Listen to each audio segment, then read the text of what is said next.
They say the world is yours, that you're free, that you have control. But if you really did, why are you always tired? Why do you check your phone before you breathe? Why does silence feel like a threat instead of a home? You weren't born to chase everything. You weren't built to belong to everyone. Somewhere along the way, the world taught you to forget yourself and to call that success. But now, you stop. You breathe, you remember. Because if you don't learn to control yourself, the world will do it for you. Look around you. Everything is fast, loud, and demanding. The world has built systems designed to keep you chasing. More likes, more results, more productivity. But have you ever stopped and asked, who's really in control here? Is it you or the current pulling you forward?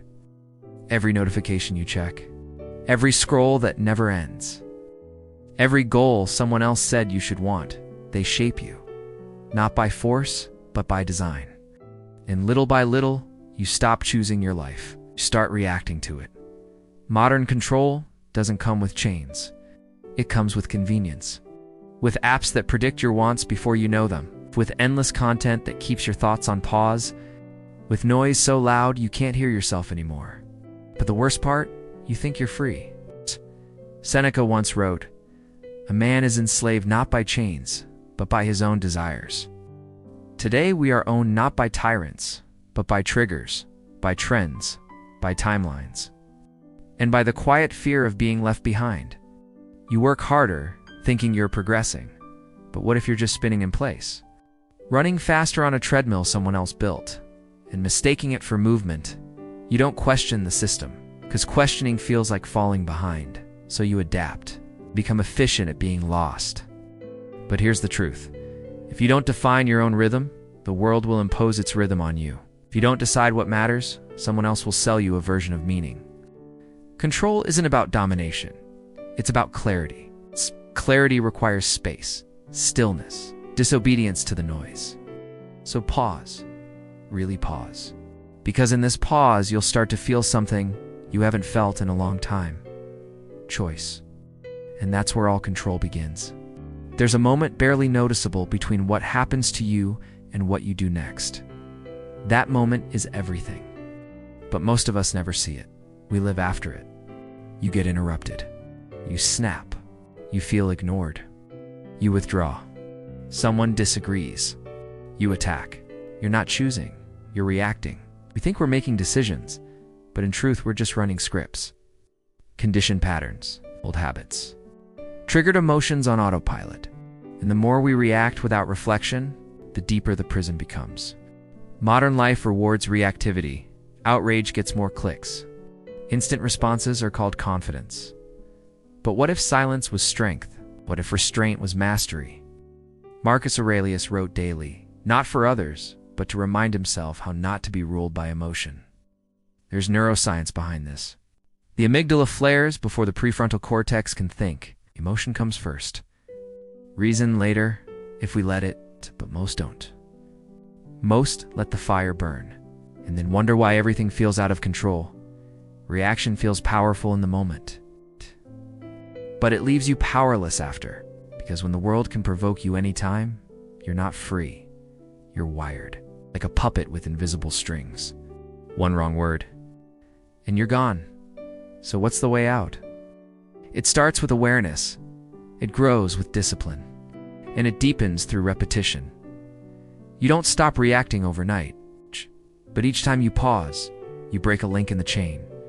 You were not born to obey every feeling. You were meant to observe them, then decide. That's where control begins, not in the world, but in the space between impulse and action. Imagine standing in the middle of a storm, rain crashing down, wind screaming, but inside you stillness.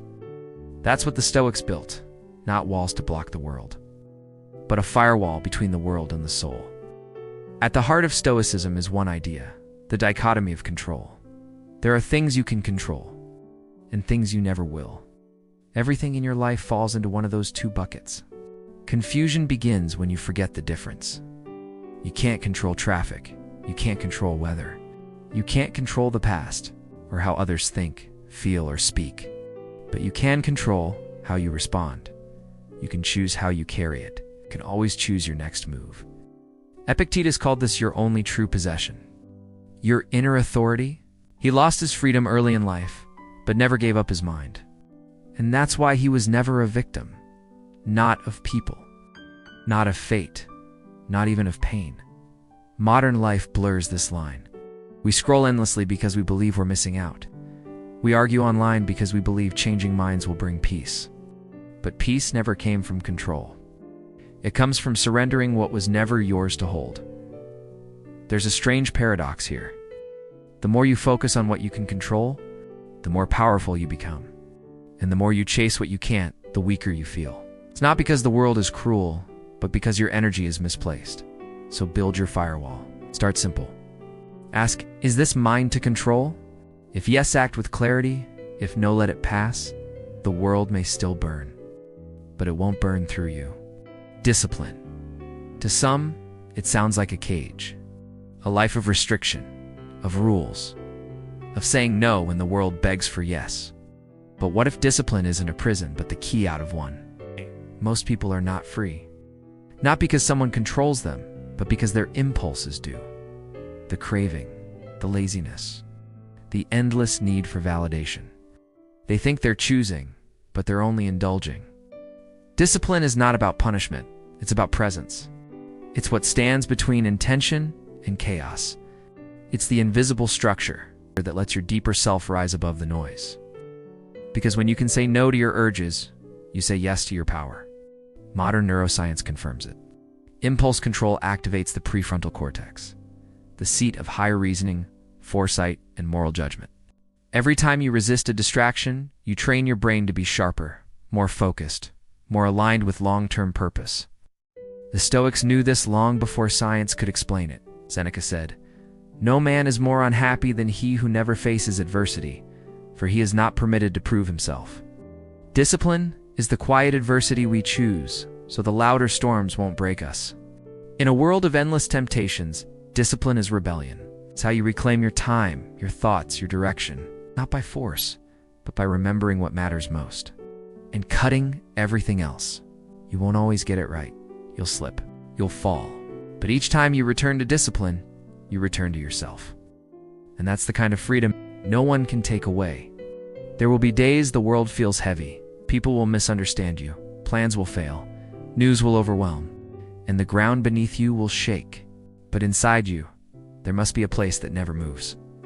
Marcus Aurelius called it the inner citadel, a fortress of thought, a sanctuary untouched by chaos. It's not made of stone, but of silence. It's not guarded by weapons, but by wisdom. You don't build it overnight. You build it through small decisions. The choice to stay calm instead of lash out. The choice to reflect instead of react. The choice to sit with pain instead of running from it. Every moment of self-mastery lays another brick. It's not isolation, it's preparation. You walk through life with open hands, but with a grounded center. The world may crash against your walls, but it can't break through. Because what's inside belongs only to you. In psychology, this is called emotional resilience, your ability to remain stable under stress. But the Stoics never needed fancy terms. They simply practiced stillness, gratitude, and the art of letting go. This citadel protects your most valuable possession, your peace. You won't always be able to escape pressure, but you can always return to yourself. And the more often you return, the more unshakable you become. So build it. Brick by brick, thought by thought, not for when life is easy, but for the days when it's not. Because when the winds rise, you'll already be home. You don't win self-mastery once. There's no finish line, no trophy, no applause. Just the quiet decision made again and again to stay awake while the world drifts. Discipline fades if you don't return to it. Peace weakens when left unpracticed. This is the price of freedom. You have to pay it daily, not in dramatic battles, but in the small, invisible choices that shape who you are becoming. The war isn't loud, it's subtle. You'll fight it every morning when you wake up, between getting up or scrolling, between breathing or exploding, between choosing what's right or what's easy. You'll hear the voice inside you say, "It's fine, just this once. That doesn't matter. Everyone else is doing it." And maybe they are, But you are not everyone else. You're building something harder and infinitely more valuable. There's a reason the Stoics practiced reflection at night. To review the day, to correct the course, to start again tomorrow, not with shame, but with honesty. Every day was a rehearsal for virtue. Even the strongest falter. Marcus had doubts. Seneca had moments of weakness. But they didn't let failure become identity. They used it to sharpen their aim, to return to their principles. Faster. So don't wait for a perfect day. There won't be one. The war is daily. And so is the victory. One quiet moment at a time. One choice closer to who you were meant to be.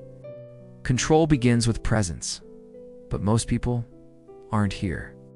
Their bodies are in the room, but their minds are scattered. Worrying about tomorrow. Replaying yesterday. Anywhere but now. You cannot master what you're not aware of. You cannot respond to what you never noticed.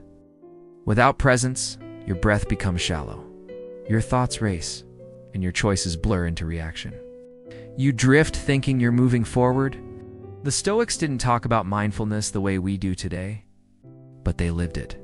Marcus Aurelius wrote his reflections to anchor himself in the moment. Epictetus urged us to observe the impression before we act on it. Seneca warned that life becomes short not because time is lacking, but because we waste it in distraction. Presence is not passive. It's an active returning to your breath, to your body, to this very second, where nothing from the past can touch you, and the future cannot yet enter. Modern science agrees. Studies show that mindful awareness rewires the brain, reducing stress, increasing clarity, and strengthening emotional regulation. It is, in many ways, the neurological mirror of Stoicism, a still mind, focused on what is, not what might be. The world will always try to pull you out of the moment, with urgency, with noise, with shiny promises and artificial meaning. But presence is how you take your power back, quietly, gently, and completely. Because only in the now can you choose, can you pause, can you take your place as the master, not the puppet. You've heard the noise, you've felt the pull, you've seen how easy it is to lose yourself in a world that never stops asking for more. But now, you also know something deeper. You were never meant to be ruled by it. You don't need to control the world, you just need to stop letting it control you. Every time you choose stillness over noise, presence over distraction, principle over impulse, you reclaim something that was always yours. Your inner authority. To master yourself is not to be perfect. It is not to be cold or distant or untouchable. It is to be fully awake, to feel, without being ruled by feeling, to act, without being dragged by emotion, to live, without needing the world's permission. The world will keep spinning. It will keep tempting you to abandon your center, to chase, to compare, to react. But you now carry something quieter and far more powerful, the ability to choose your response. This is what the Stoics lived for. Not fame, not wealth, not comfort, but strength of character, clarity of thought, peace that does not depend on circumstance. So walk forward, not to control the world, but to remain unmoved by it. Live with discipline, lead with wisdom, and build a life from the inside out. Because in the end, the greatest victory is not over others. It's over the chaos within. And once you've mastered that, the world has no power left over you. If this message found you, then maybe someone else needs it too. Not for clicks, not for numbers, but to remember that it's still possible to be still in a restless world. So take a breath. And if it helped you, pass it on, quietly, intentionally, like a ripple from one steady soul to another.